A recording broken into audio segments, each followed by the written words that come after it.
Hello, and welcome to the Tidal Wave Games podcast. As always, I'm your host, Onslaught6, and this week we're doing something a little different. We're playing Lumen Ryder Core, a game that's itch funding right now. You can grab your own copy of the Ashcan rules at the link in the description. We'll now go to the recording. Hi. Would you like to lead us in Onslaught, since this is you put this thing together? I'm Onslaught6, the head of Tidal Wave Games. My video is lagging really badly, which is pretty common over here for reasons we cannot diagnose. We're gonna be playing Lumen Ryder today. All right. Hi. I'm Sam. I'm the designer of Lumen Ryder Core. Quick plug for the game. It's a Lumen game. It's a Lumen action game inspired by lots of tokusatsu shows like Kamen Rider, Super Sentai, Ultraman. I've been devouring them, and very happy to be here with Onslaught and Jim, both of whom are also tokusatsu fans. It's a rules light, tactical-lite, flavor-heavy game. Uh, we have, and for those of you tuning in, we are going to have setting books inspired by Jane Austen and Gnostic horror coming up very soon. So look forward to that. Jim, why don't you introduce yourself? Hi, I'm Jim. I am a friend of Tidal Wave Games and a relative, sort of newcomer to TTRPGs and to Toku, but very enthusiastic about both. So it's fun being here. All right. Let's introduce the setting of what I assume to be is called. I'm assuming it's called Lumen Ryder Namiya. Yeah, Jim and Onslaught. They have pitched us this this series you've created.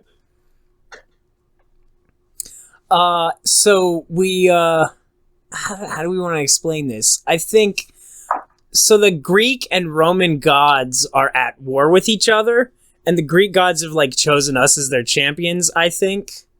I am. My name is Scott Austin Franklin. And I become Lumen Ryder Namiya, who's based off the Nemean lion from Greek mythology.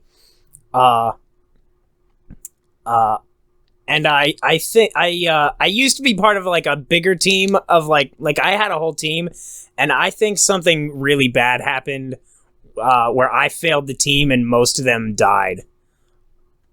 And that weighs heavily on my soul, and now I take everything way too seriously. And we are fighting the organization is called the Olympians, and they are the Roman gods who want to rule the world to create a better world for humanity. And they're all sports themed. Yes, they are. Nice. Okay, cool.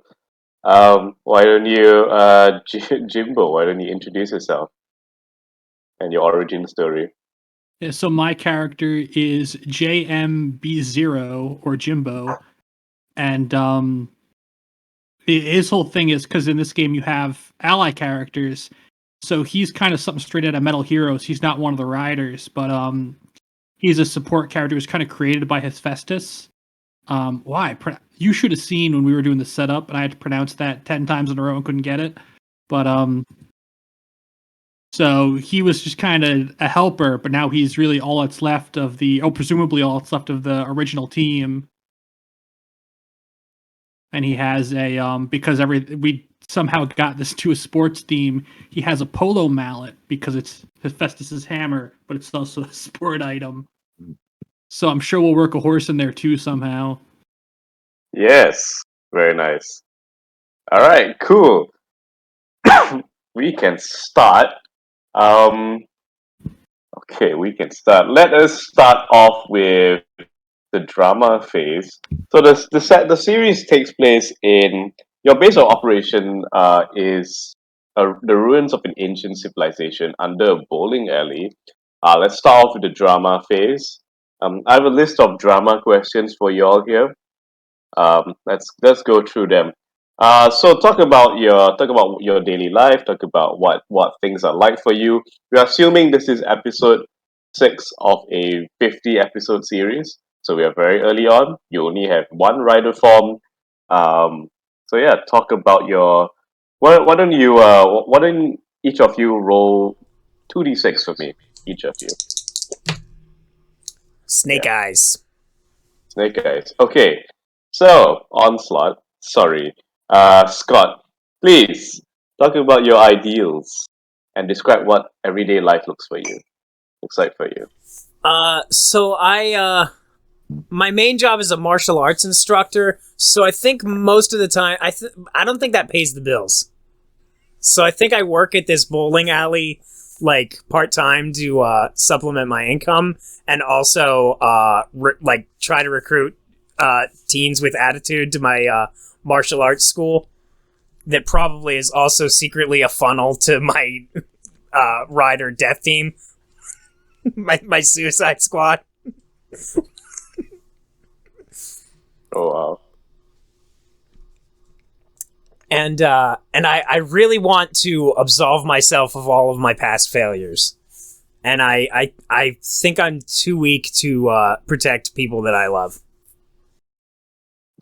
Very nice. Okay. So one feeling, right, is like I want to introduce someone who you love, who you'll have to protect in this episode. Um, so you've been trying to get like a team of like teenagers with attitude to join you, right? Is that the case? Okay. In which case, we'll introduce one of these characters later on. And we have bad things happen to them, and then you have to jump in, protect them. Maybe you'll fail, maybe you won't. Any ideas on that? Jim Onslaught. Maybe there's like a girl who I went to school with, who I like secretly admire from afar, but I can't be with her because I'm secretly, uh, I'm secretly a rider, Mhm. and I don't want to put her in danger. All right, all right. Okay, cool. Um, Jim, what did you roll? I rolled 2 3s. Two threes. Okay, talk about your backstory, Jimbo. Just give us a piece of your backstory. All right. Well, I guess I was built in. Well, let's say I was built in ancient times, and I was like one of the automatons that was in the labyrinth or something, and then I was came into disrepair and shut down. And then when the original kind of Rider War started between the two gods, I was repurposed into a Rider ally, and that was really exciting getting to be around people on the front lines and stuff. And then after everything that happened, um, suddenly I really kind of missed that life instead, and things are kind of frosty with the one rider that's left. And now I kind of just every day I'm underneath the bowling alley, just monitoring for threats and not doing too much of like the human side of being an android and just kind of being a machine. I bet you So you, also run part of the bowling alley.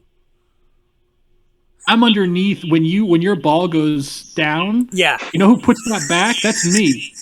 And no one says thank you. oh man. So is there a part of is there a human side of you, Jimbo, um, which you're suppressing? Yeah, I was probably either built to, or maybe when the upgrade happened, I was imbued with like machine emotions to like help, have emotional intelligence and be not just a good fighter, but like a good hero. But now feeling is so difficult, so I just suppress it, and I have to Wow, learn how to not be that again and learn how to feel wow. again. Okay. What's your so what's your relationship like? What do you think about Scott? How do you feel about Scott? I think that we used to be close in the old days, and we kind of drifted apart after everything that happened because he was pushing people away, and I was pushing people away, and get away from me! No, you get away from me! Yeah. There's no real resentment. Like, I don't blame him, but like, there's just so much. It's just so much to handle that it's very much a professional working relationship now. Of I inform him when there's a threat, and we go handle it. Wow. Okay. This is probably like this tension has probably been like a huge focal point of the early episodes, and it's like right about to break. Oh, we're going to focus on it this episode, right? Okay. Well, I didn't know that. I was not expecting it to get this heavy. This heavy in like episode 6, but I'm all for it. I usually do design very emotionally heavy games. I did not intend for Lumen Ryder to be this, but since we're here, let's double down. Okay, so well, we're also gonna punch people, right? Yeah. Don't worry about that. There has to be some punching. Okay, so now that we've answered those questions, why don't we? So we are going to focus on the first 5 minutes of an episode. Focus on the first 5 minutes of the episode, where the two characters are just goofing around or doing like interacting in their base. Maybe showing off the cool new merchandise of the week. Maybe Jimbo is like, oh, I got something for you, Scott, that kind of thing. So yeah, what does your mode of operation look like usually down in the ruins?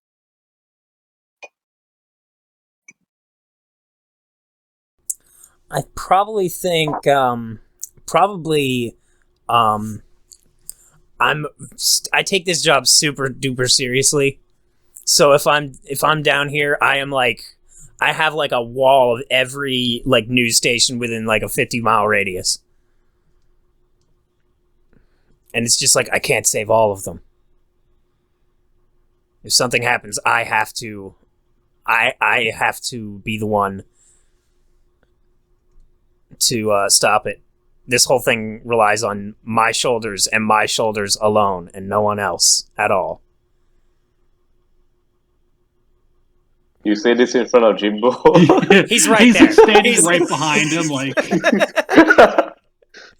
you're giving this monologue, and I'm just staring, like rapidly looking at every screen at once.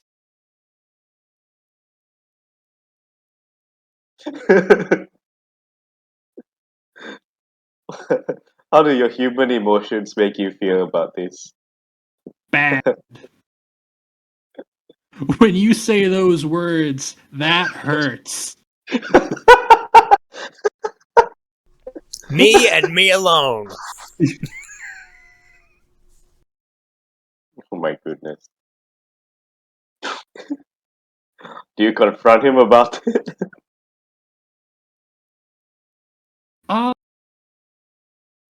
I don't know if if I like directly challenge him and be like, I'm part of the team. Maybe like, I don't know, like we need to recruit more riders. It is imperative that we increase our numbers immediately. You're right. I should go up to the bowling alley and see if there are any teens with attitude. They must have attitude. Nice. Okay. Indeed, attitude is a required parameter. So you head up to the bowling alley. You see like a bunch. You see like a group of color-coded, a diverse color-coded cast of five teenagers just hanging around. One of them does like a cool flip in the air. Like does a cool spin move which deals a strike for some reason. You can hear like rock music in the background. His name is give me a teenage. His name is Zach. Okay. All right. Everybody's like, "Wow, Zach, you're so cool! Wow, oh man, are you sure you're not one of those riders that have been running around?" He goes like, "Nah." Well, those guys can't be it.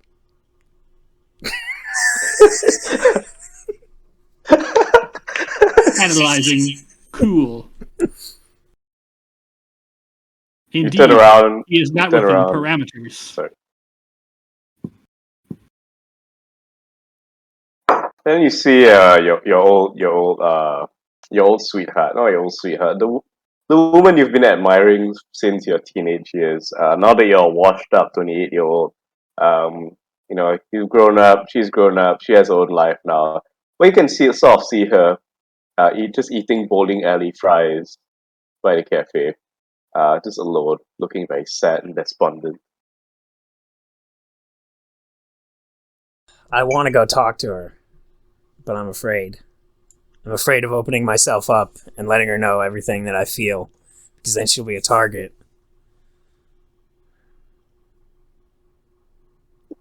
Analyzing. Yeah, I open up my thing. Jimbo, analyze her. And then analyze me. See if we're compatible. Analyzing. Your What do you find parameters out? are incredibly similar. Yeah, that's what I was afraid of.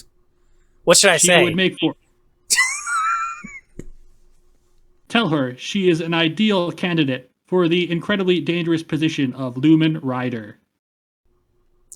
No, I don't want her to. Are you broken? Tell her she has a moral imperative to risk her life for the greater good. Also, no. Why do you... Stop suggesting these things. Can't you, I don't know, tell me to tell her hair looks nice or something? Tell her that her hair looks nice or something. Alright, great. Maybe I'll do that.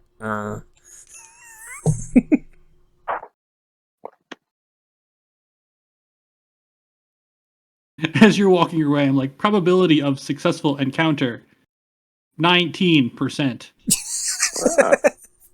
Those are good odds. Those are good odds. Yeah, I think this is it. I think this is the day I'm going to do it. I mean, who knows? Maybe Jimbo is right. Maybe she'll want to be a Lumen Rider with me. You approach her and you notice that she's sad and despondent. She looks as if she's thinking very clearly about her future. What's her name? Did we establish her name? No. Ah, crap. What's a very American 90s name? Something like Tracy or Jessica. Yeah, Jessica. That's a total 90s Jessica. name. They're all named Jessica. My goodness. Okay. So yeah. What do you do? Yeah, I go up to her and I say, Jessica, it's been a while. I'm sorry, who are you? It's me, Scott Austin Franklin. From high school? Yeah, I sat next to you in math class. And English class. And Russian literature. Oh. And fourth period lunch. And that year where fourth period lunch was split in the middle of fourth period, so there was the half hour before lunch, and then the fourth period lunch, and then with the 15 minutes of fourth period after, where nothing ever got done. Remember? I can't say. I'm sorry. I'm not in a state of mind right now to have this conversation. The monster attacks that have been having happening all over the city, have ruined my father's business. Like just recently, I think last week in the last episode, there was like a giant kaiju mecha fight, and like one of them stomped on my father's diner. Now the family's gonna go out of business. I don't know what to do. I know your dad used to make the best pancakes. What are you guys gonna do without that pancake diner? I don't know. The rider who has been going around is, I don't think he's doing a very good job. He keeps destroying the place, destroying the city which he claims to love. We need We need someone who's a lot more competent than that guy, whoever he is. Jimbo, what do I say?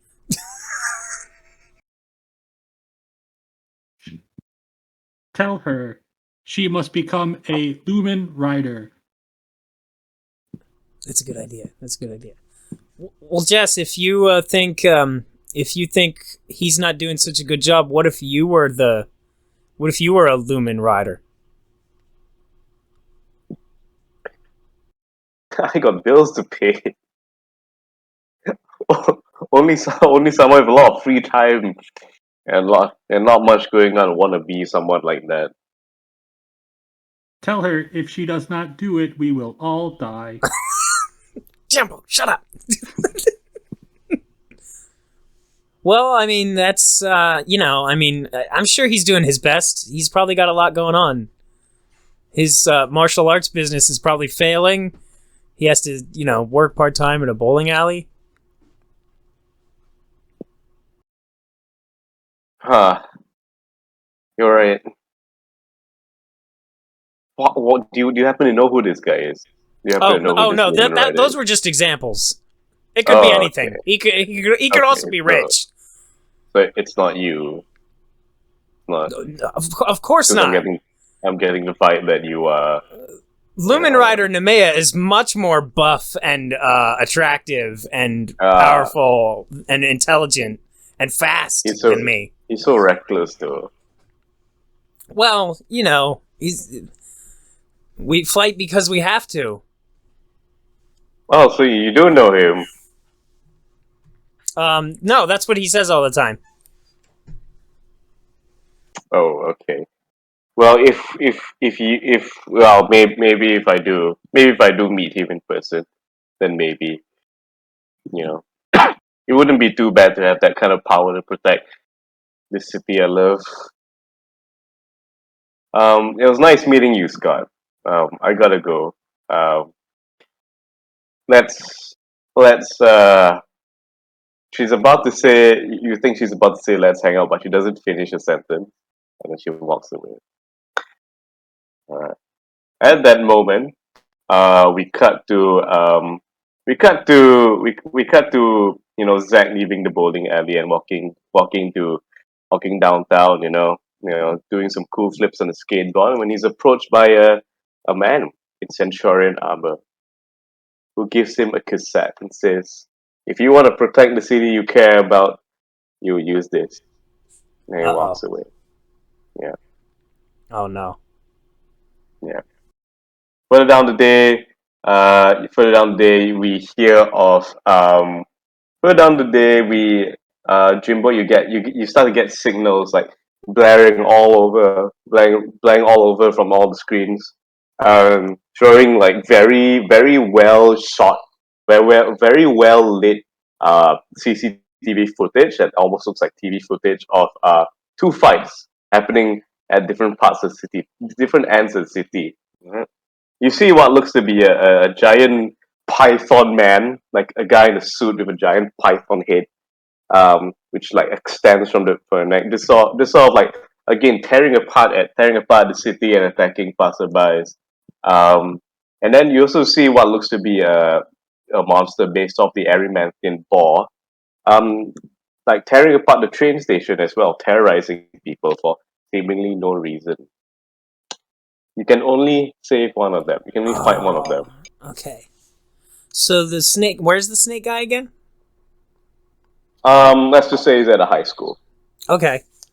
Who was the other? Look how much attention we were paying.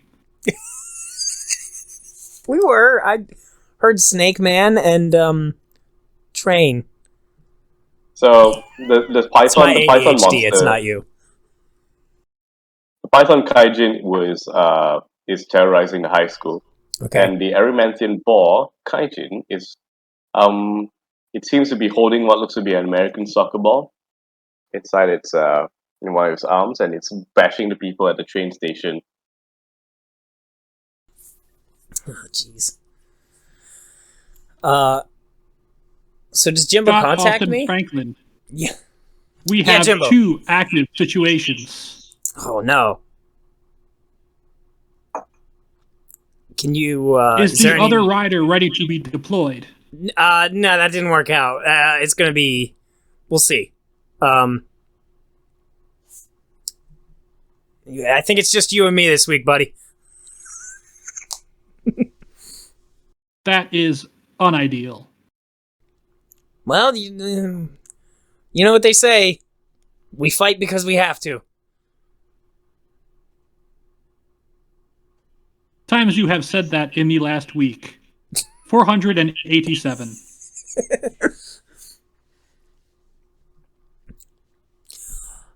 So is there any way either me or him, probably Jimbo would be able to...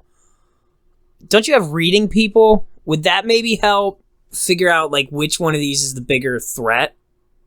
Or the higher chance of like civilian casualty maybe?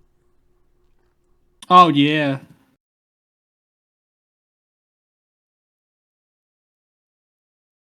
Yeah, so you can go ahead and spend a point to gain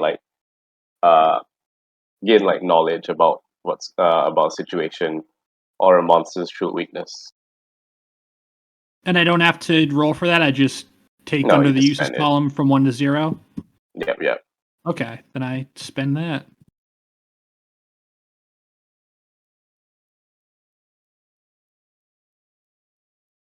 All right. So what do you want to know specifically? I guess just which seems like the bigger threat to like a large amount of people.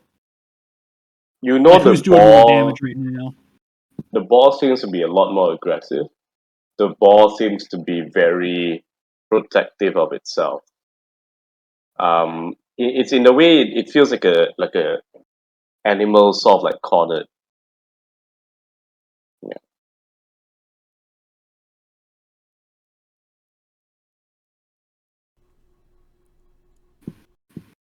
But of course, the python is attacking teenagers in the school. So, right. Yeah.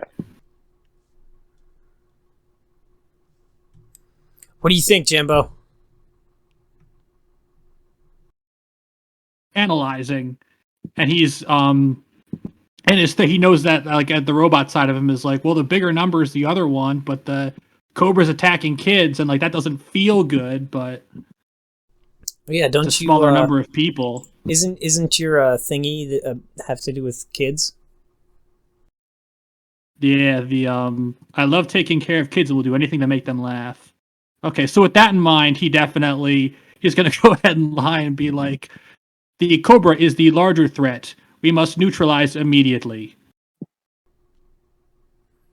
I trust Jimbo's analysis with my life. Nice. Okay, cool. All right.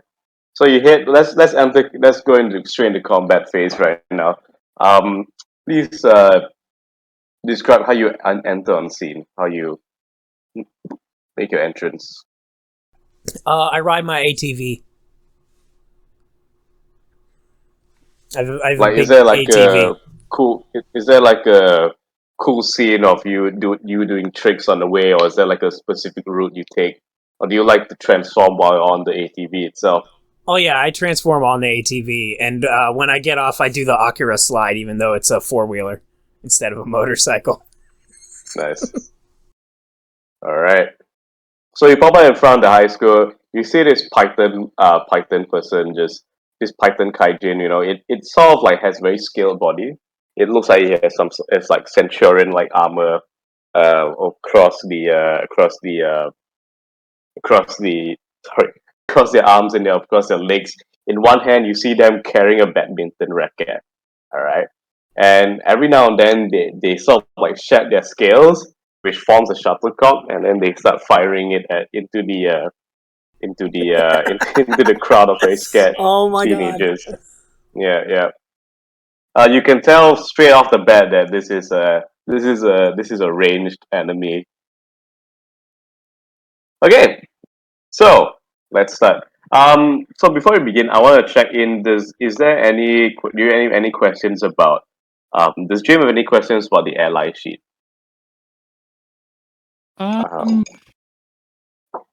I mean, yes, but knowing which ones to, I think it might be better to just jump in and do it wrong and be told that I'm wrong. Okay. Cool. Alright, so the ally will go first. Okay. Before everyone else, the ally will go first. You can see like the moment the python dude catches sight of the rider, he punches the ground and like portals from Hades emerge. From what's the Roman version of Hades? Um Pluto. yeah. So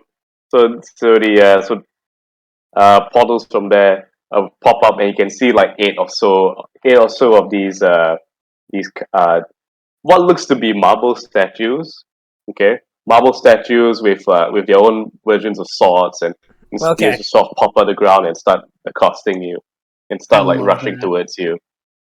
All right, so Ella, you get to move first. What do? You get to pick either strategy, fighting, or support. So how are you going to help the rider this turn? Uh, so I do actually have questions. I've changed my mind. Oh. So looking at the stumble versus success, if I get a success, can I do any of the things I do in stumble, or is it only Yeah. the success stuff? You get to do everything. Okay. And right now I have 0 assists. Hmm. And when I roll, I'll get some. Yeah. But you need to spend them all in one turn. Okay. Yeah. Oh, okay. That definitely Oh changes no, I things. don't have the main PDF open. So I think that I'm going to roll fighting. And I've got a 2 in that, so I roll 2d6s. All right. Cool. So you're there on scene, or are you using some sort of proxy? We'll say I followed. I've probably got my You probably have bike your that own looks way of you have your own way of getting here. I like a bike that looks like a horse, maybe, for the polo thing. Or I don't know if it's like, though, if it'd be with the Roman thing, if it's like a chariot with a motorcycle. Yes, that's it. It's like a chariot led by a motorcycle. The motorcycle's unmanned, right? So it's just an empty motorcycle, and It's you're empty. riding It's an behind. empty Yes. motorcycle. But it still has handles and a seat, and Yeah. also a mechanical horse head. Well, sometimes I ride that, but not this time. Okay, go ahead and roll 2d6. And pick the highest one. Well, the highest one was a 2. Okay, so I it's a stumble. Please pick a complication from tier 1. Oh no. Okay, tier 1 complication. Either the rider immediately takes 2 harm, or is temporarily weakened or inhibited and takes a -1d to their next action. Well, I don't want you to get hurt immediately, so I think I think that you being weakened would be the way to go, if that's okay. I feel bad no matter what I do. Is that okay? Can you Yeah, it's take one fine. less die? So yeah, we'll go with that, the weakened complication. Okay, cool. What does that look like? What does that look like in universe? Like, it doesn't have to be a result of your failures. It can be like just a something happening in the battlefield. Maybe we're just not in sync when we both kind of roll on at the same time and get in each other's way. So Scott kind of can't see what's going on when I show up, which makes him more vulnerable. Okay, nice. I think when you enter, there's like a huge burst of dust, right? Like it starts to Yeah. obscure your vision, and then you can see like these. I don't know what we're gonna call them, but these combat men, these mooks, these marble statues, it's all like rush into the smoke and start attacking him.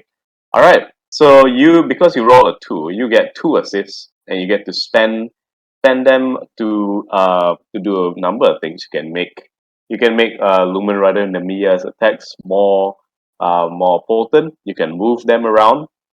You can reduce their harm, any harm they take from an attack, or you can just deal damage yourself.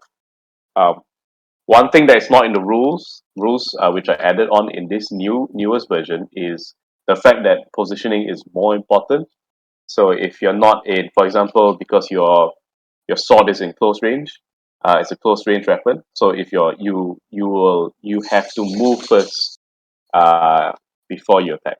Right. Moved into position before you attack.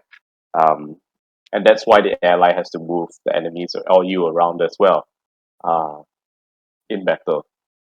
So yeah. Okay, so I'll use one to set up a move an enemy or rider in position, and I'll move him in so that his sword is in range. Okay. But And who I are you have targeting first? Who are you both you targeting first? The mooks or the main monster? Oh, that's a good question. Yeah. Is he already in range of the mooks? Yeah, he is. Okay, so if we're gonna move him, let's move him to the actual kaijin. All right, cool. You So move into probably- close range the actual fight. So probably I can. What that looks like is you probably like hold your hands out or something like that, and the I want to call them legionnaires. Is that cool? Yeah. Yeah. So you probably like move the legionnaires, almost like parting the Red Sea, and I just charge past them toward the snake monster. Nice. Okay. And then do I have one more assist also? Or Yeah, you do. okay, I'll spend that on an add +1 harm to a rider attack. Nice. Okay, cool. Now it's the rider's turn. Okay. All right. The snake kaijin, the python kaijin is sort of taken aback because he was expecting you to go straight for the combat man. But so yeah, go ahead.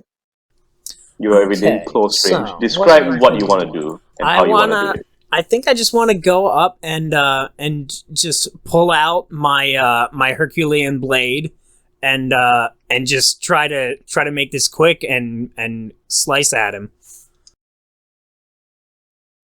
All right. So you're describing like a speed roll because Okay. you're trying to be as quick as possible. Okay. Of course, you don't really go below 1, so go ahead and just roll 1 dice. All right. That's 2. So that's Oh, man. straight up failure. Okay, it's a failure. So because you're in close range, what happens is that the python sort of like leaps back to mid range just as you're about to do it. Then it does like a serve with the badminton racket, and the shuttlecock just sort of like flies and bursts into your face, leaving like specks of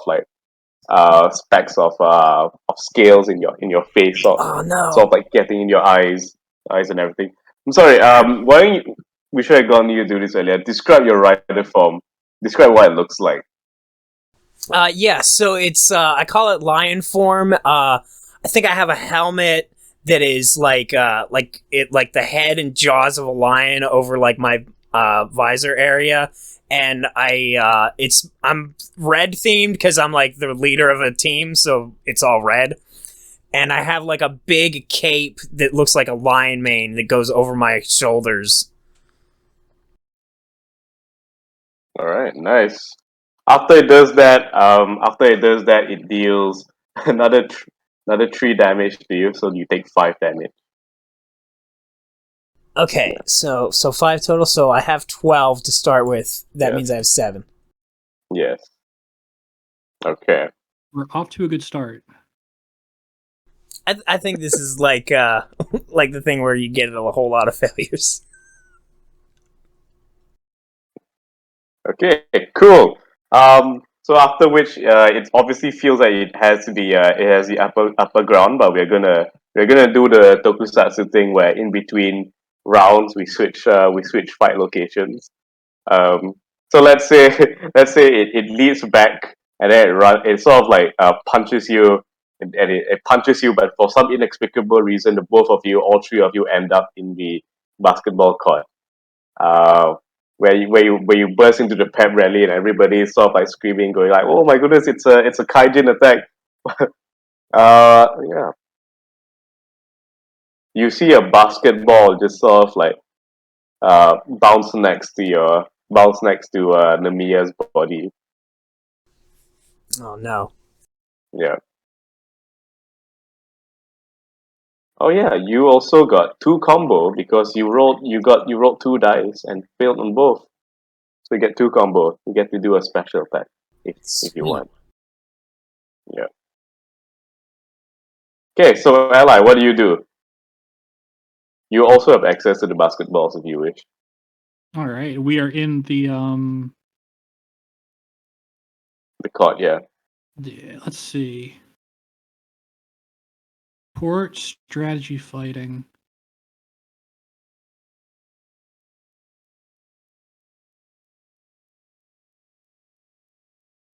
Okay, maybe we'll do strategy because I'm like reading the situation as we kind of are in this new location. You're like looking at the basketball and then the hoop and then the lines on the court. Analyzing. And I rolled a... What did I roll? I rolled a 3. You hold a 3. Oh no. Choose a tier 2 complication. Oh boy. Vulnerable position. So that's +2 harm the next time you're attacked. I think I'm already vulnerable. I'm on the ground. That position to improve your own. They get negative. Okay, maybe we should do that because if you're already on the ground, then that's like a story justification for the +2 harm. All right, cool. All right, so you get to give them +2 dice. Please offer up your strategy towards Namiya. What do you suggest? So Namiya's on the ground and like coming back to it, and this stupid robot is mechanically walking over holding a basketball. Throw. I guess I take the basketball and I get up and I look at the Python Kaijin and I throw him the basketball.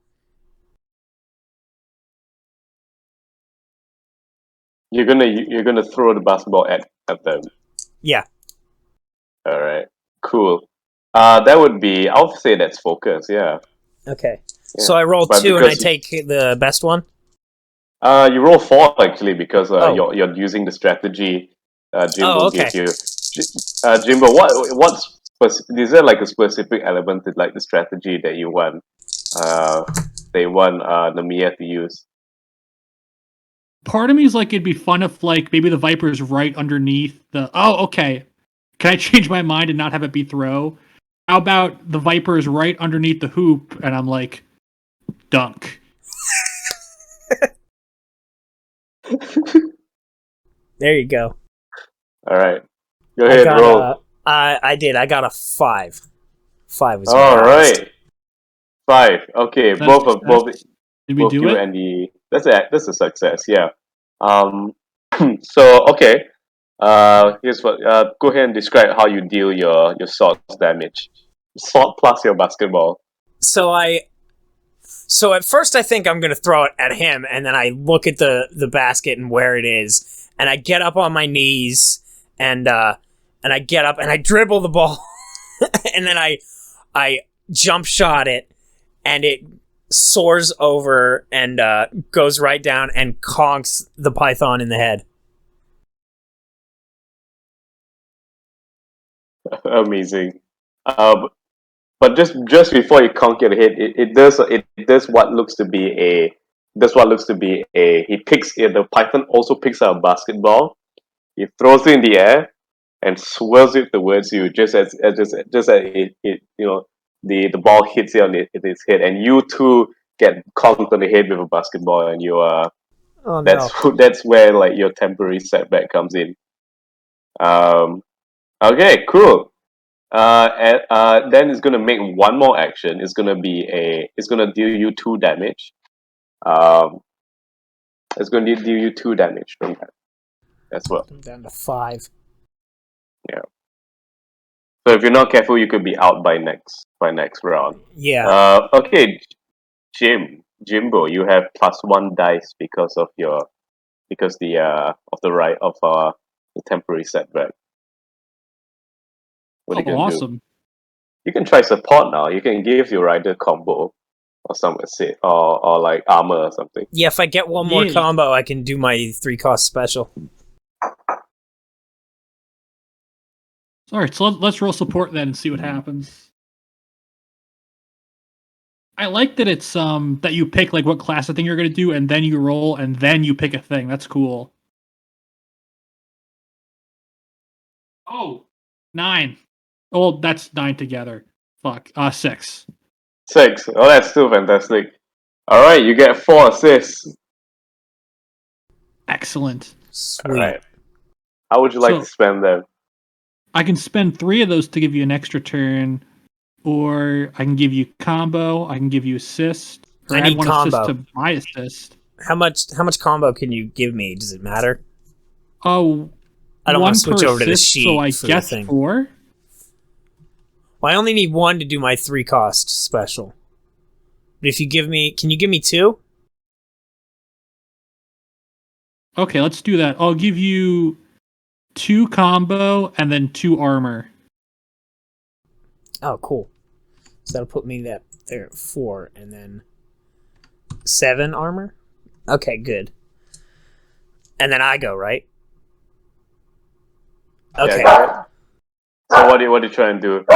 Both of you are in equally bad situations. You're both within range of each other. I'm going to use my 3-cost special attack. It's called Jaws of the Jungle King. It's a Lumen grab. So if I succeed on this, I'm going to deal 3 harm to any target and prevent them from moving for 1 round. Nice. And so let me roll first. How many do I roll? How much would that be? You don't need to roll to do your special okay. attack. It I just do it? happens, and then Okay. you roll. All right. So then what it looks like, he does like a martial arts like whoa, whoa, like big arm wavy thing, and then he I guess I hold my arms out and grab the guy like this and like have him bent over. Nice. Go ahead and make you have another opportunity to make another attack. Go ahead and roll. Okay. So once I have him down, I'm going to take my other hand and with my other hand just try to hit him with my sword. Okay, that's a power move. Roll 3 dice. All right, 3. I have 5. Amazing. Okay, so describe how you finish him off for once and for all. Describe the final move. I think with him bent over, I just take the sword and I stab it through his stomach and like through his back, and it glows red, and you hear the roar of a jungle lion. Is there any other CGI special effects that happen around this time? Oh, it's like there's burning fire all around it, and like blazing light that goes up to the sky. Nice. Okay, so everything happens as you imagine it, as you describe. But as like the flames sort of engulf the python, the kaijin body just sort of like burns away, flakes away into badly CGI ash, and reveals like the body of an unconscious Zack from earlier. Oh no! Someone is also assembling their own team of radical teenagers. Jimbo, make sure he's okay. Analyzing. Zack is okay. Would you like to spend medicine and first aid to gain more information? Yeah, do you have that? I might. Yes, I do. I will spend a medicine. Alright. Okay. Here's what you see. He is okay, but upon further analysis, you realize that that there is another cassette tape, like sort of like embedded inside his body. and there's like, you know how the magnetic tape can be spooled out. Uh-huh. It's all spooled out all over his body. Oh Right. man. So it's sort of like an almost irreversible state where his body has been merged with the cassette tape. That's gonna take an hour to wind back into the tape. You have to get a pencil. You have to stick Yeah. a pencil inside his body, right? Yeah. I like to think you're making that like observation as like my chest is opened up and there's a CRT in there showing the X-ray image of just like a regular X-ray covered in tape. Yeah.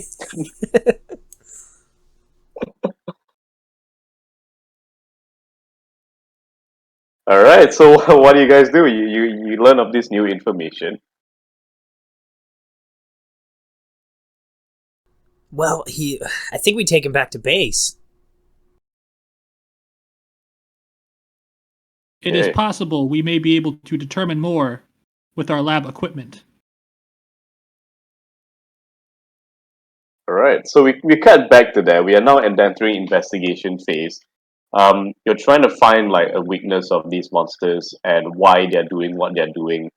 So yeah, how would you like to go about this? You hear on the news that the bomb kaijin has disappeared and it's now roaming around it's now apparently roaming around the city, evading the cops and all that. Uh, the train station has been completely destroyed, and people are starting to, we see like a scene as a reporter is interviewing like, people victims of the attack, in the hospital and all that, and all of them are just cursing you, the Lumen Rider, because you are not there to save them.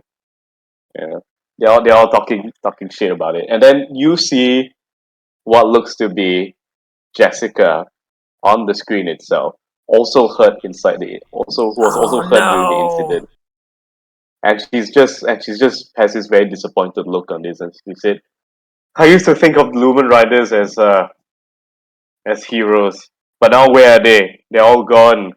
They've left us. They abandoned us, and the only one that's left is nowhere to be seen." I'm really upset by this. Yeah. I don't think it's gonna help my chances of going on a date with her either.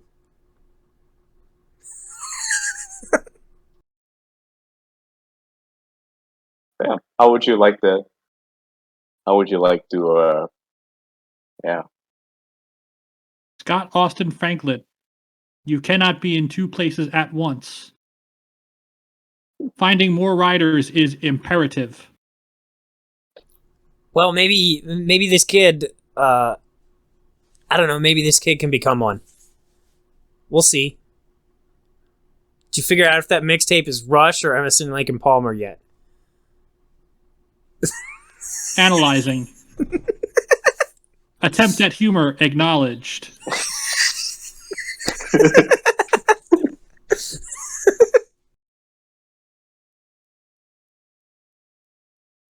All right. So this is part where you can spend points to sort of like delve into how you find the What do answers I to the got? questions. Yeah. Can I spend a writer lore to find out more about the tape that's in him? How it differs Alright. from the tape that's either in Scott or that Scott uses? Okay. Yeah, I have Rider Lore too.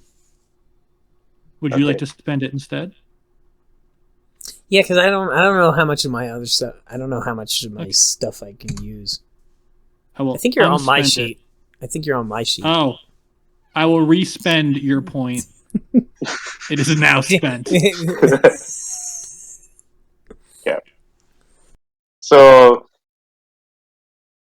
I've just been googling different brands of cassette tapes for like a quick minute. Okay, so the stuff you guys use. Oh wait, this is the wrong one. No. Okay, the stuff you guys use is built off Fuji. All right, but the stuff the Centurions use is based off Hitachi. Um, So because Hitachi is an inferior brand, the only way like these cassette tapes, these impure cassette tapes can work is because like it's through like fusing themselves with the human body. Whereas for you for Lumen Rider what happens is that you actually can use a cassette player belt without harming your body as a whole. For Right. now, as it's not revealed yet this early in the season. But you know that Zack will probably like if it's not out of him, he will probably die in like a week. Okay, so Yeah. we need a number 2 pencil and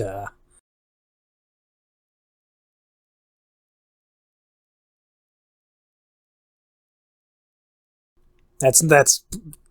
I was joking, Jimbo. Help me out here. Analyzing. Attempt at humor acknowledged. Yeah, finally.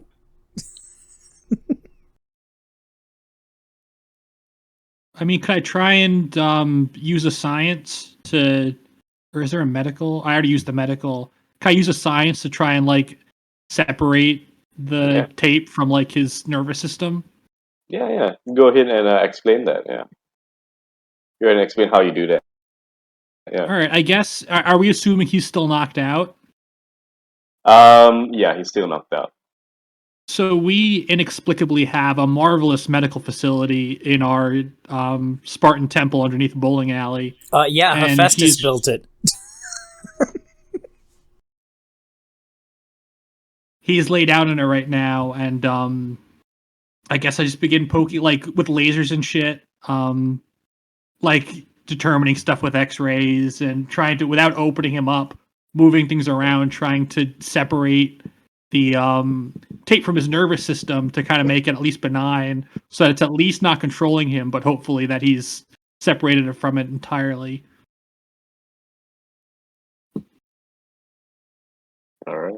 After like 3 hours of a grueling operation, Zack is fine. He's awake. There's like a huge you can see like the scars on his chest just sort of like fused together because of Hephaestus's magical equipment, and then he wakes up delirious. Um, and out of sorts. He goes like, "Where are we? What is this?" Okay, calm down. Where's his Calm face? down. You are Wait, you're the in guy this- from the bowling alley. Yeah. What? Hi. My name's Scott, and this is Jimbo. Don't worry. JMB0. Salutations. Don't worry. You're safe. You were in a fight with a big python kaijin, and you were saved by Lumen Ryder Nemiya. Lumen Rider Mimi, yeah. Isn't that the Lumen Rider that has been going around destroying the city? That's not what happened. He didn't. Jimbo, help me out. Scott Austin Franklin, I believe you are hiding a key detail. Calculating. I believe you are hiding 2 key details. So did you? So you were taken over by one of the Olympians, and I hold up the tape, and it says Run DMC King of Rock on it, and I say this tape was inside of you. They used it to control you. He picks it up. Zack picks it up and goes like, "Oh yeah, this is what the old the old Italian dude, that owner of that corporation, the owner of that professional sports team. He was like, if you wanna, he gave that to me. Yeah." Yeah, well, you shouldn't listen to this stuff. It's not real music. Well, it's just isn't it the stuff that the Lumen Riders use as well? I only just Yeah, he but said, we he said use that prog rock. This is hip hop. What's wrong? What's wrong with hip hop? What are you, some kind of old man? Get with it. Get with it. Yeah, I'm yeah, 28, so yeah. yeah, yeah. He's like 15. He gets out, jumps out, he looks around. He notices all the equipment around you and starts like he runs towards the screen and starts like smashing random buttons. Because like, oh shit, what does this do? Hey, don't touch that. Those are my buttons that control what screens are showing. Oh man, have you found the others yet? Have you found the rest of them? What do you mean? Did the other kids you were hanging out with? Well, some of them, yeah. Well, there were four of us. Each of us got a cassette tape Oh and all that. no. Yeah, they talked I forgot the name, Mr. Zeus or something was talking about not Zeus, what's his name? Give me a Roman god name. Mars, there we go. Yeah. Mr. Mars Mr. was Mars. talking about assembling a team of teenagers with attitude.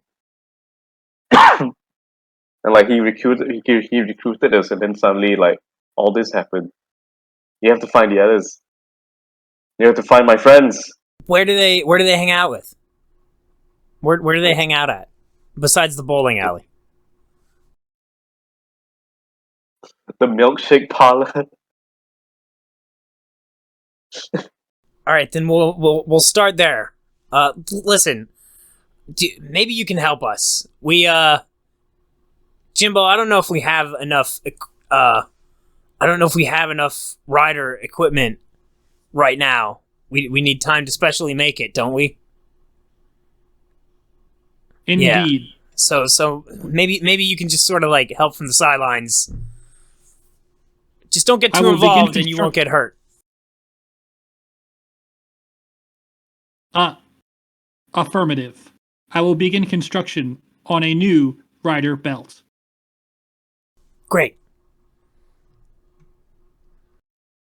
Yeah, I think Zach at the same time as you head off, Zach also mentioned say something that lines up. All right, so I got three other friends. All right, we got Brad, the high school jock. We got Tina, the bookish nerd, and then we got Stacy, who's just a regular rich girl. So that's our clique. But there was one other woman who was there. Um, Looking to become what she said she was looking to become a Lumen Rider. I don't she's around your age. Oh no. Oh, I hope they haven't gotten to her.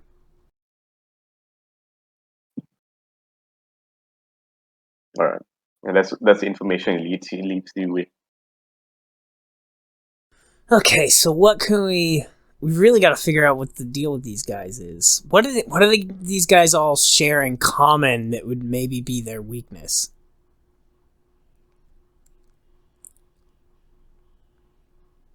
Would you like to spend a point? I don't know what I could do. I mean, I could just intimidate him into telling me. You could also steal I your could just heart. bully him. Would forensics help here? Yeah, sure.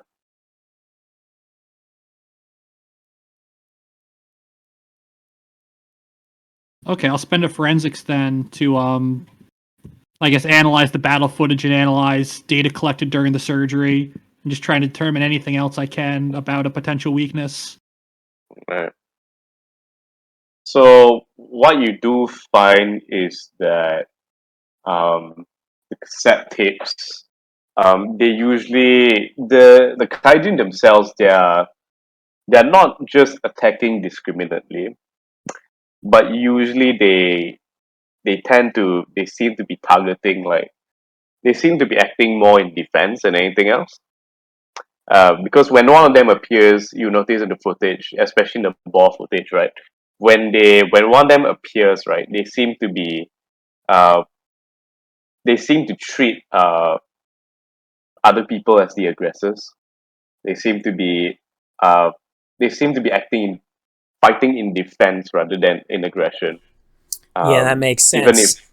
if We just showed up and beat the hell out of that guy, and he almost seemed like he was just trying to get away.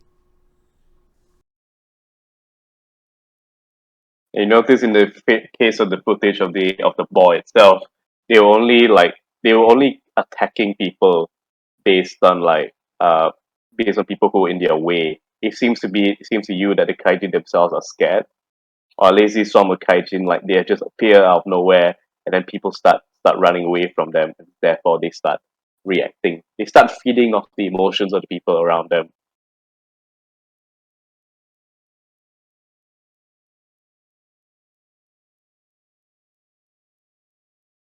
Yeah. So maybe the next time one shows up, Jimbo, we be more careful. We don't just charge in like you did last time. Definitely you. You were the major aggressor in that situation.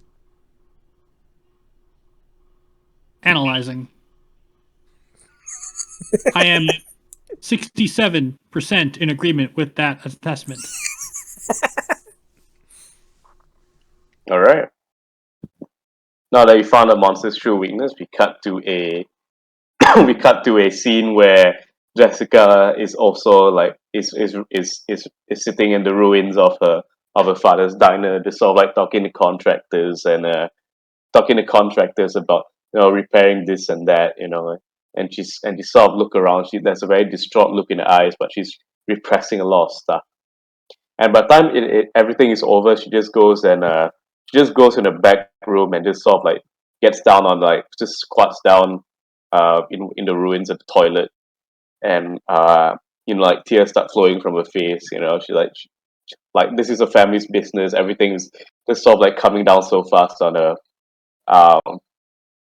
And then she takes out one of these cassettes from her purse. Then we cut the commercial. Yeah.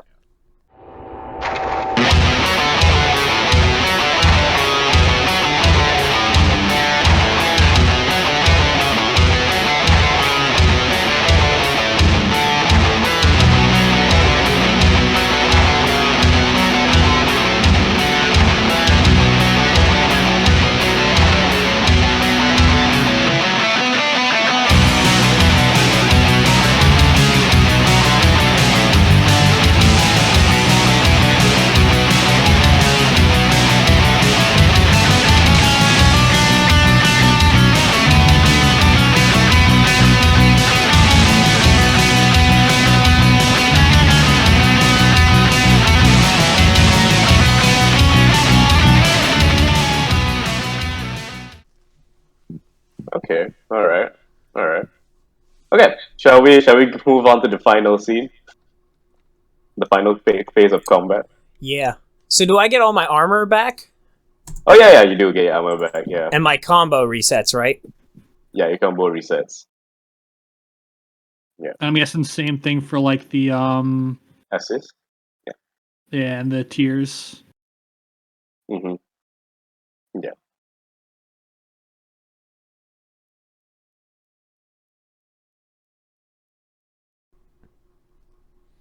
All right, cool. Okay. So where's this fight at?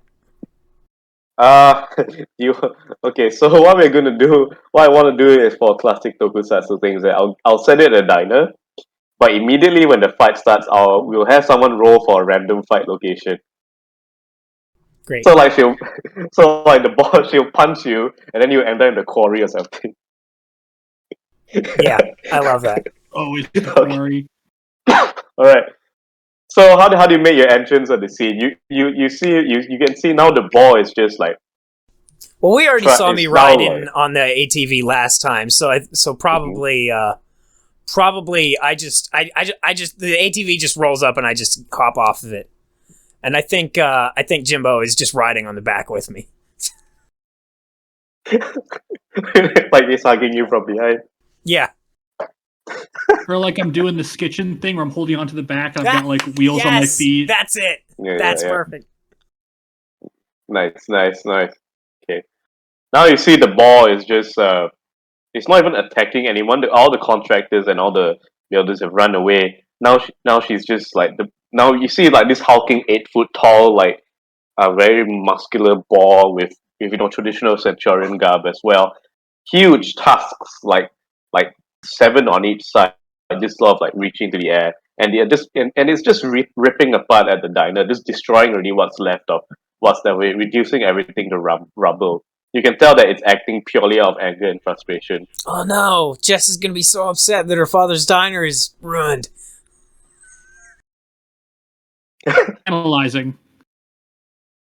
There is an 87% chance this creature is in fact her. What? We must now begin the neutralization phase. Please prepare to engage in violence. Okay.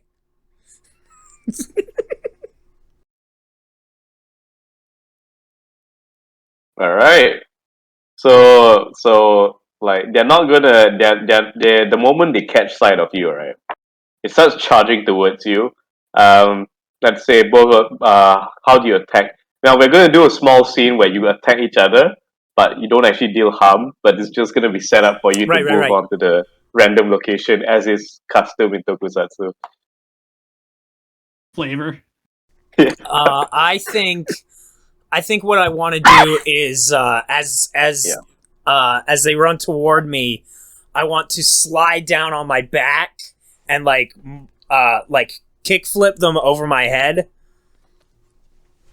like monkey flip them over top.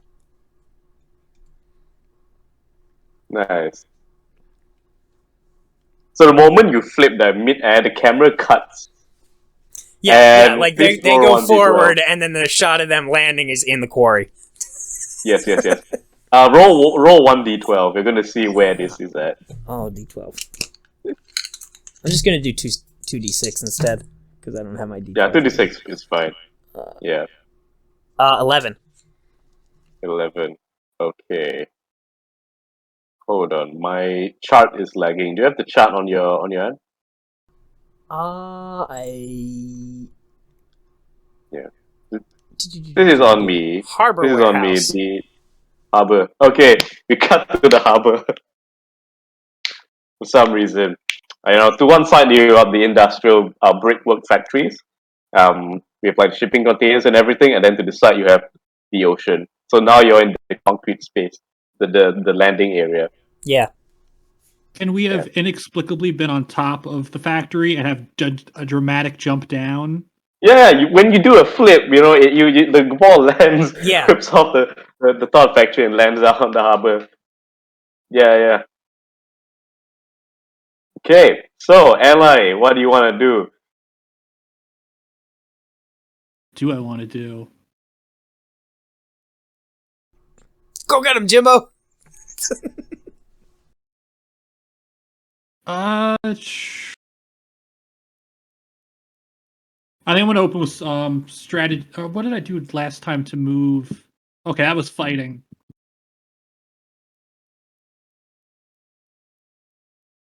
And that was a 5. Nice. Okay, so yeah, go ahead and take 4 assists. So I'm going to spend one of those to set up a move to move Scott in sword range, and then I'm going to spend 2 assists to. Are there any marble centurions or just the one kaijin? All right, yeah, they are there. The moment they land down their back, they slam the floor again, and these portals come up. You see about 8 of these combat men. Okay, so I'm going to spend 1 on the move. I'm going to spend 1 to add +1 harm to the next rider attack, and I'm going to spend 2 to take out 3 combat men. Nice. Okay, describe that cool sequence for us. Okay, so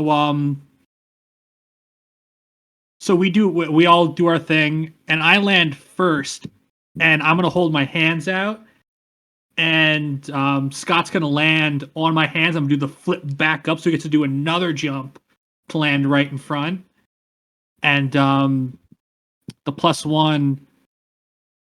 Okay, I shoot energy. There's like energy in my hands that when he touches and makes contact, that like it's imbued in him. So he's in the air, also covered in electricity now. And then I still have some of that residual energy on me, and I just do like a chop motion, and it takes out 3 mooks, like shooting the energy off my hand.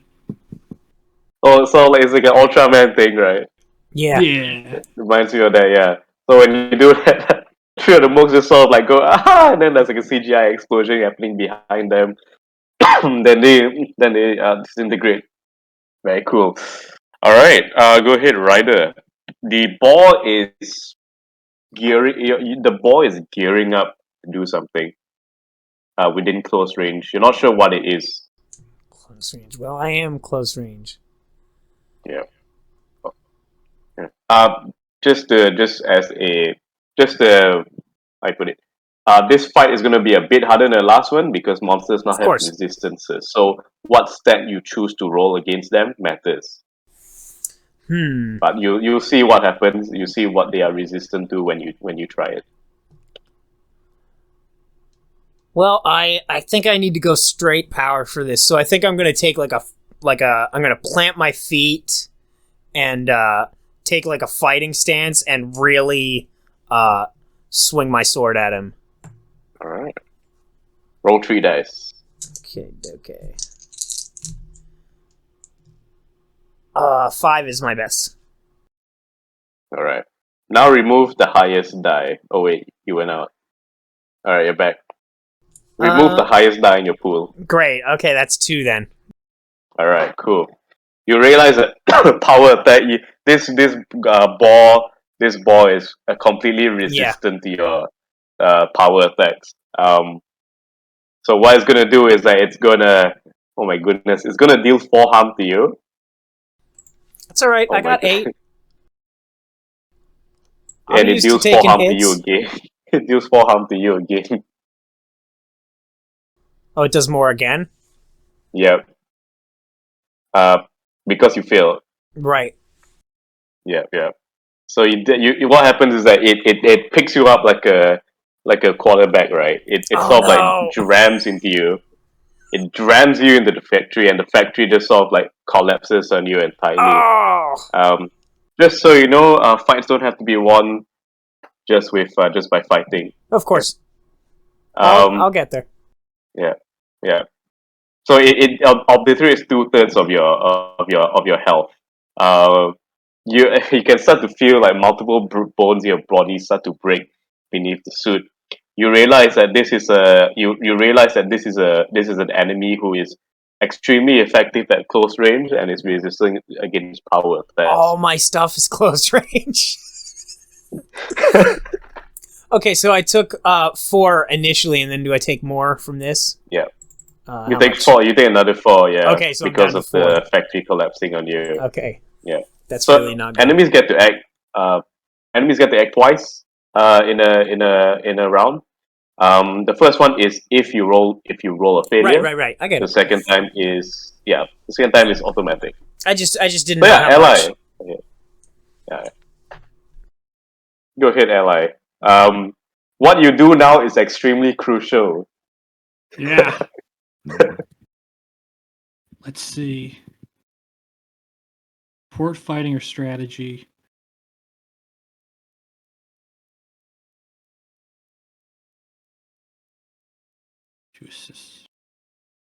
I think I'm gonna go for strategy, so that if we get in hopes that if we get a failure, it'll become a success.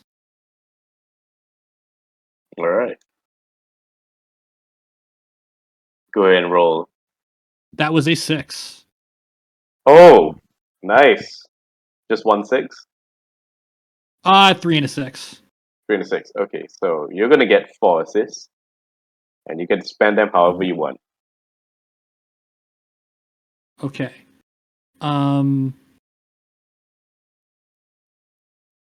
So because the change of failure to a partial success or a partial to a full is a reaction, I can't do that yet. I have to wait for it to happen. Yeah. Okay, so I'm just going to spend 1 assist to add +1 to the next rider roll, and then hold on to the other 3. Okay. All right.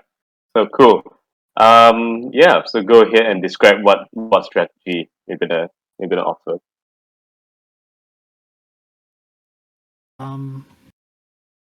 Okay, so I watch all that go down, and I'm like analyzing. Jimbo, help! I have to keep because I'm a robot. I want to like call you your whole last name every single time, but I keep forgetting it. So half of what analyze is me Is going Jim looking Alley up sheet, what- rider sheet, onslaught rider sheet, Scott Austin Franklin. Plans A, B, C, D, E, F, G, H, I, and J have all ended in failure. I believe it is time to make an emotional appeal to the human inside of the creature. I hope. Because I can't really do anything else.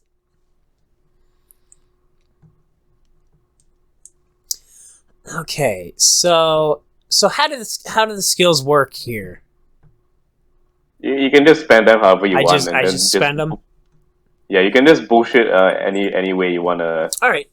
use Well, then them, I'm yeah. gonna speak my heart, and I'm gonna reveal some of my real emotions, and I'm gonna say, I'm gonna say, listen, Jessica, if you're in there, I'm sorry about your dad's diner, and I'm sorry, but this isn't the solution. This isn't the way.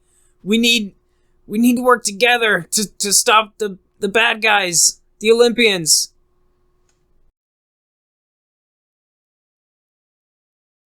The boss is she sort of like shakes her head what you're saying is getting into her head. It's just that she cannot differentiate between what her kaijin self wants to do, what her true emotional raw emotions want to do, and what she knows is right.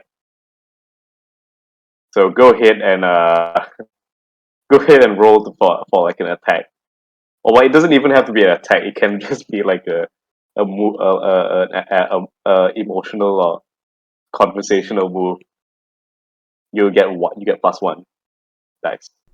I got a 5 and a 6. Are you using focus? Oh, I can do another one then. Well, I guess I got 6, so it doesn't Yeah. really matter. Okay. I'm not gonna lie, I was So- hoping you would fail so I could fix that. Although he's gonna be so great when he rolls a 1. Go ahead and you can go and describe what you've done. So I'm still she's not holding me against the wall anymore. So I just sort of move away, and I sort of steal my body and get into a position where if anything physical happens, I'll be able to react better, but mostly just appeal to my emotional sensibilities and open myself up and be vulnerable, and just like telegraph with my body language that I'm not gonna do anything if you're not gonna do anything.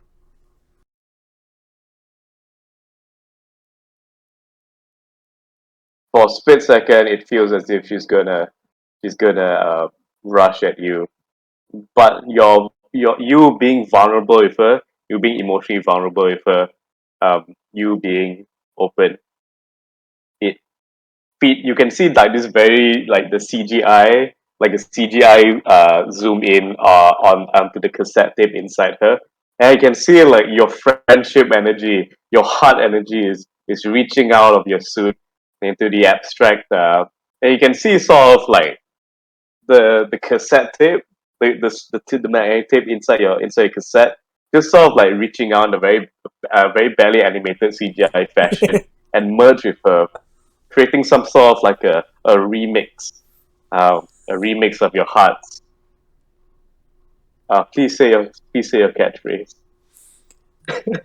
We fight because we have to. And suddenly, Church, please say your catchphrase.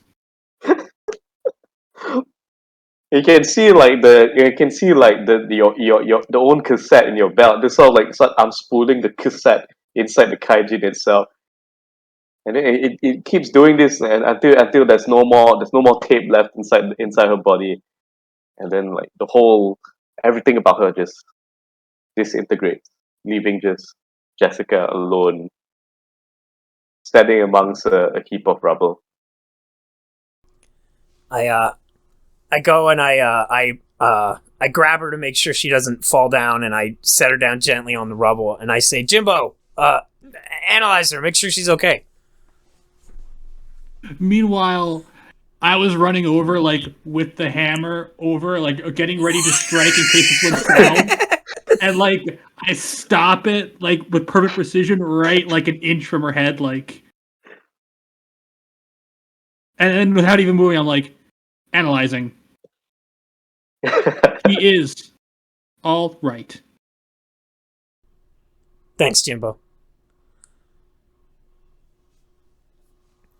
Oh man! All right, Jimbo, I'm sorry. Let's cut. I'm sorry earlier about how I said that everything was on my shoulders. You do not need to apologize, Scott Austin Franklin. Oh, okay, then I take it back.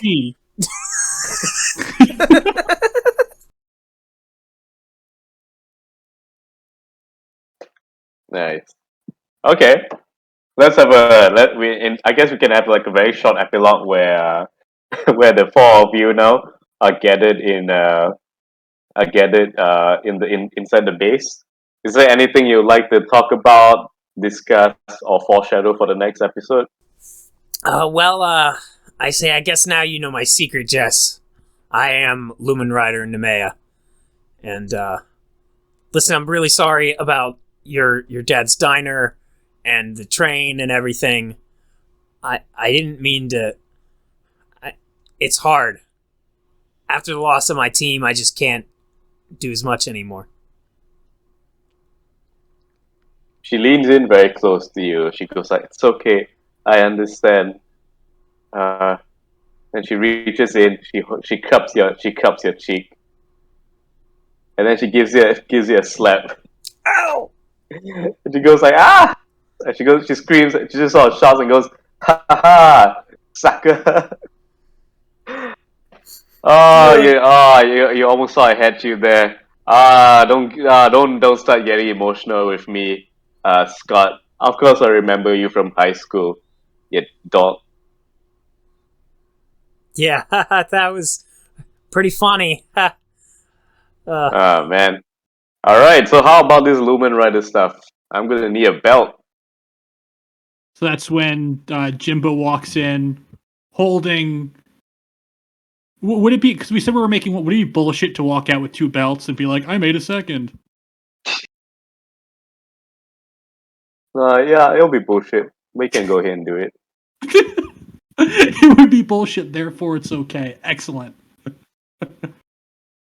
So I walk out holding the two belts and say, gathering more riders is imperative. And just kind of hold them out dramatically. Alright. Then the camera zooms in. Then we see the logo just sort of appear. Then we see the next episode where we see two more unnamed riders just appear on screen, fighting what seems to be a Medusa themed kaijin. I wanted to fight the Medusa.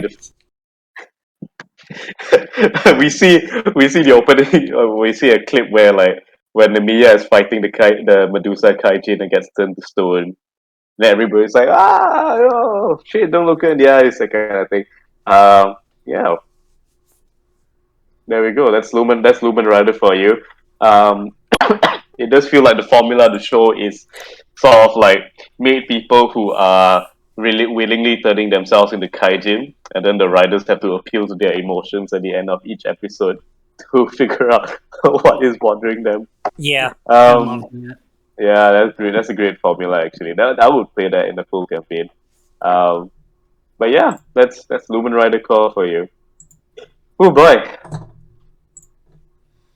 Yeah, that was awesome. All right. I love that. Yeah.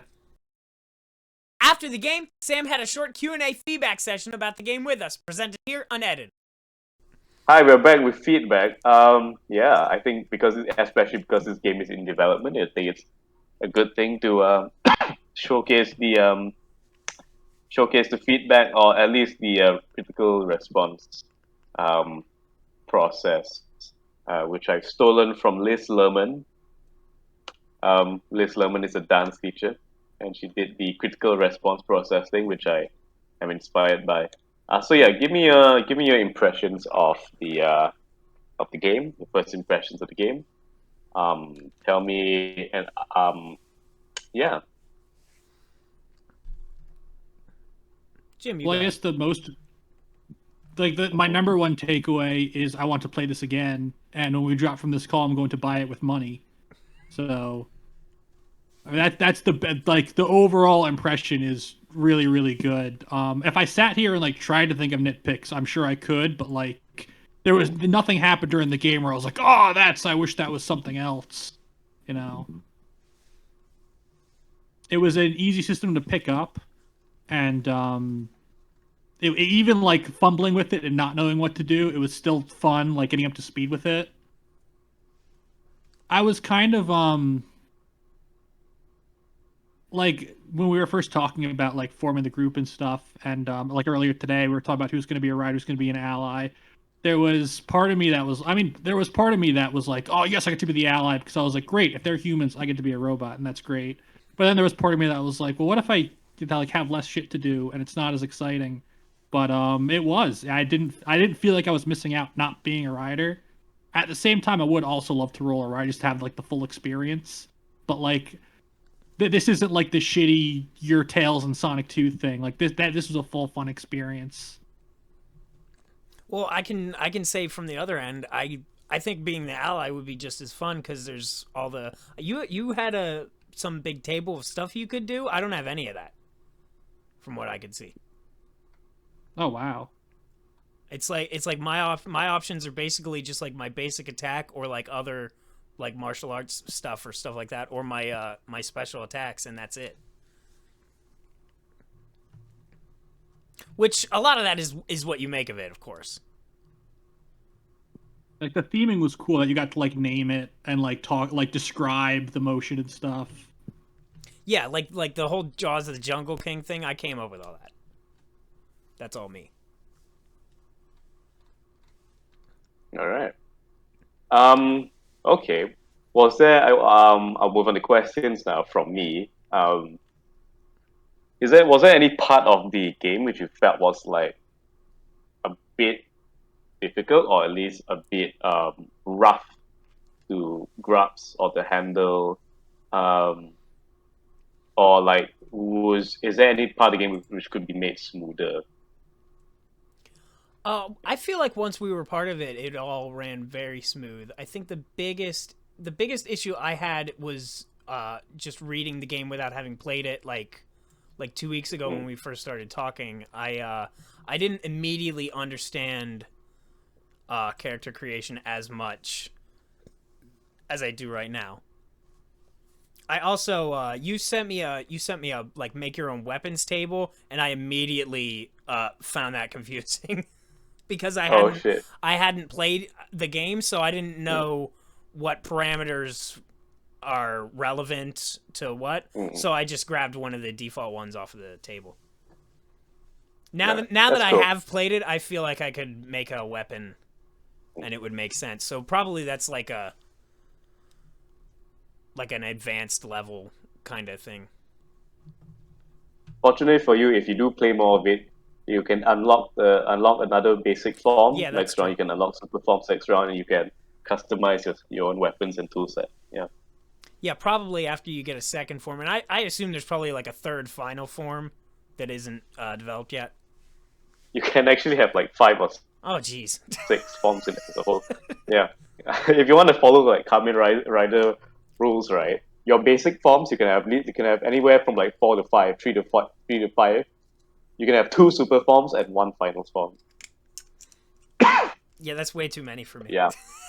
Yeah. It depends on what you want. Some players get a kick. I played like a game where one of them was playing Wizard. So Wizard has like land, air, earth, air, fire, water form. So he switched between all 4 of them as much as he could during a fight.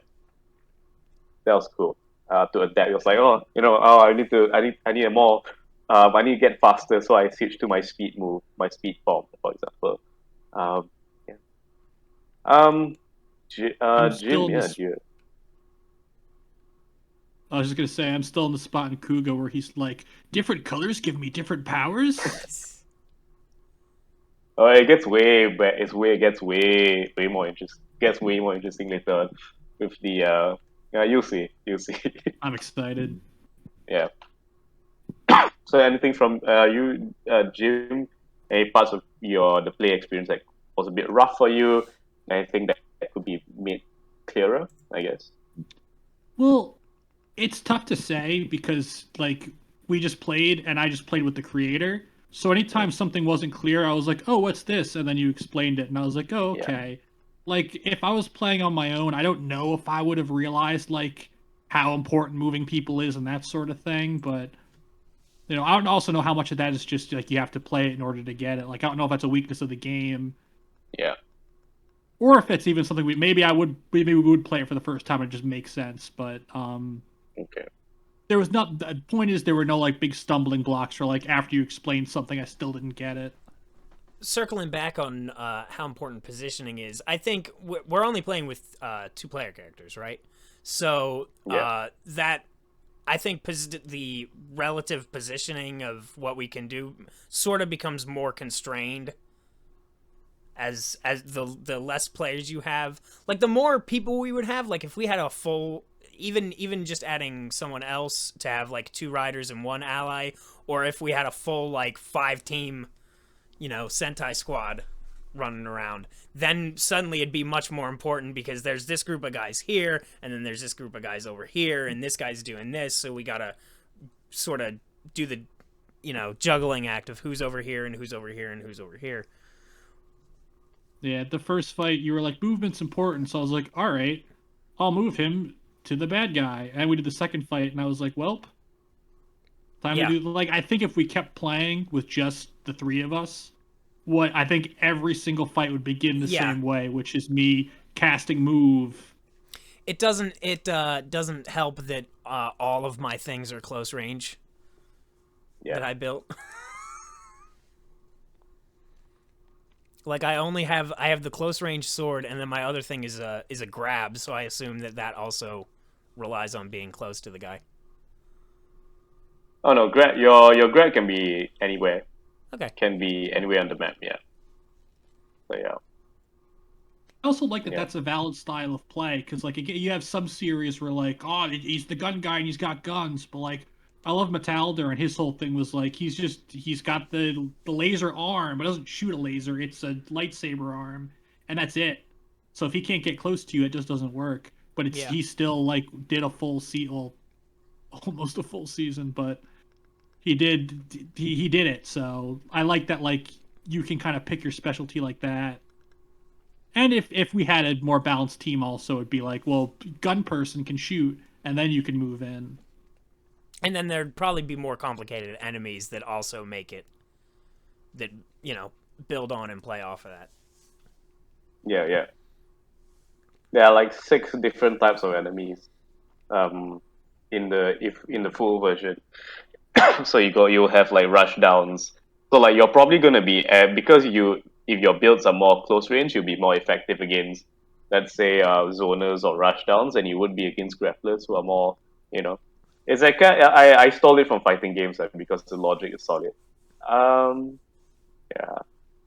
All right. So I guess the major issue with the game right now is not the game, but the fact that I need to write the manual in a way in which I can give it to you guys, and you guys will have no problem running the game without me there, which is probably the hardest part of role-playing game design.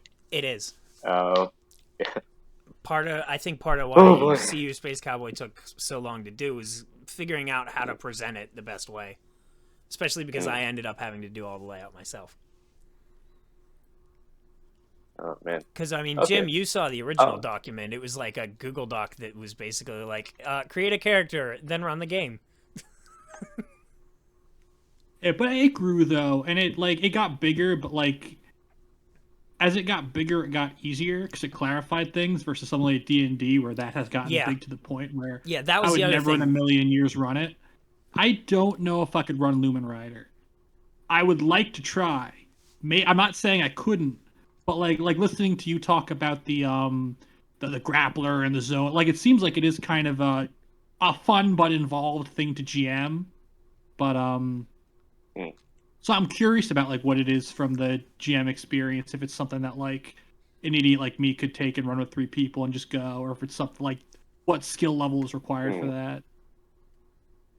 Yeah, I think one of my personal goals for design is making it easier, making it like quick to create and easy to understand. So that, I mean, because I mean there are 6 different types, but each of them are distinct. Basically, they just amount to range, close up, fast, um, and like the general idea is that if you want them to fit a certain idea in your head, they will just fit. Because the mechanics are just there to, like for example, the all the sheet will tell you is their HP, their fighting type, their attack. So are their attack close or is their attack far? Then you got resistances of some of them, where you're like, okay, power attack. Well, if you attack with a power attack, then they'll have to remove the highest die from their roll, that kind of thing. Um, Yeah, so I think a lot of the what mechanics seem player facing more than GM facing, which mm, eases the way that the weight that the GM has to carry. Because, like you said, yeah, Jim, yeah, yeah, you don't want to run like D&D 5e because like a monster stat block is huge and has all this stuff. In CU Space Cowboy, the bad guys do whatever they want, and the players have to yeah. react. And this is sort of along the same lines. A lot of that's kind of very new school RPG design, I think. That's very common in a lot of things, going all the way back to like Apocalypse World and stuff like that. I think one extra thing you can have as a GM is we have an optional GM cheating rule set where you can secretly, or at least very open, you can actually secretly reduce or increase the health or damage of enemies without telling your players. So fudging hit points Um, is built into the system. mm, yeah. It's one of those things where the GM at the beginning of the game will be like, depending on how the battle is going, I will fudge. Right. I didn't fudge this round. I didn't fudge this game. But if you want to reopen your players and be like, you want to be open with your players, you can absolutely fudge every aspect of the enemy. Um, yeah. Because sometimes the players really are Because just rolling like shit, and you don't want them to yeah, lose. yeah, It's also an escape if you're being a bad GM and you made something too hard or too easy That's that it. you can kind of course correct. Like I yeah, hear that and that makes you be like, okay, I could probably run this because when I fuck up, I can fix it. yeah.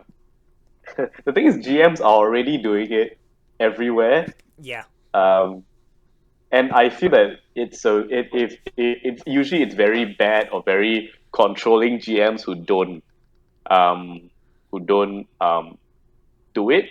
For example, the fight is taking way too long. People have to leave. I would just fudge because it's just Yeah. it's just Yeah. the right thing to do. Get the fight over and get everybody home happy. Yeah, yeah. So like, I have a friend who GMs and he will leave an enemy alive with 1 hit point for an entire round because he has that 1 hit point.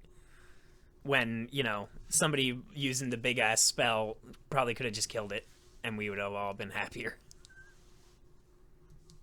that's the dirty bit about GMing I find, which I quite like. And are the players having fun? If they are, yeah, who cares? Yeah. Okay. Do you have any questions for me before we leave? Anything you wanna ask about the game or anything you wanna point out? No, Or I think anything we're pretty good here. anything you'd like to see in the final manual, because you read the manual. I will agree, in the manual right now, the ashcan is very rough. So anything you'd like to see in the game itself, based on what you've played and what you've read. Oh well, let's see. I'm sure as soon as we get off, I'm gonna think of 3 things, right? Yeah. Because that's how these things go. But the only number one something I would like to see is more campaign building advice in the guide, because that was a lot of what I focused on my book, was like I was in this, so I feel like I could run like 1 or 2 of these. But once I'm starting to do this every week, what does that look like, realistically speaking?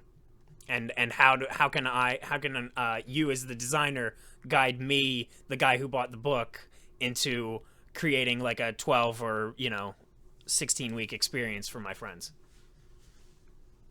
Okay. And I don't 52 know. weeks Well, is yeah, the proper amount. Well, you. maybe it gets canceled. Oh. 52 weeks. Can you imagine playing a campaign with 52 sessions? My goodness. Okay. Every Saturday, 8 a.m. Oh man. All right. Cool. Yeah, I think yeah. One thing I am writing out is a campaign campaign template, which has moments where it suggests like, okay, maybe this episode, like maybe the 5th episode, you get your final form, or maybe like the 3rd episode you get your super form, and then we see what plot elements to bring in at which episode, that kind of thing lah. And which episode you want to have that non-canon movie tie-in that doesn't affect the rest of the series, kind of thing. So yeah. I'm a big fan of campaign tools and GM tools in general. So yeah, you'll definitely see more of that. Especially, you will see a lot of that, especially in the setting books. Okay. Because each of them have their different formulas and all. So yeah. Once one of those is done, I would actually love to like take a half-ass crack at developing one. Oh yes. We'll see what happens. Hopefully I can get this game, like, because the manual itself it's technically fine. I just need to write it in a way in which you can understand without me being there. Right. Well, you'll get there. Cool. And if you need any help with that, I can lay stuff out. And do you have you have a layout person? Don't you? We do. Okay. We do. Yeah. Well, good luck then. Thank you for playing. Thank you for setting this up. This is the first actual play of Lumen Ryder Core. Thank you for running it. Yeah. Yes, thank you. Making the game. Oh boy, yeah, real labor of love. Okay. All right. Okay, I think we're done. Great. Okay. Thanks for consuming the Tidal Wave Games podcast. You can check out all our content at tidalwavegames.com today. Get your own copy of Lumen Ryder Core at babblegumsam.itch.io/Lumen Ryder Core. The link is in the description. Follow us on Twitter at TidalWaveRPG, and if you like what you see, throw us a couple bucks on Patreon at patreon.com/TidalWaveGame. Stay gold.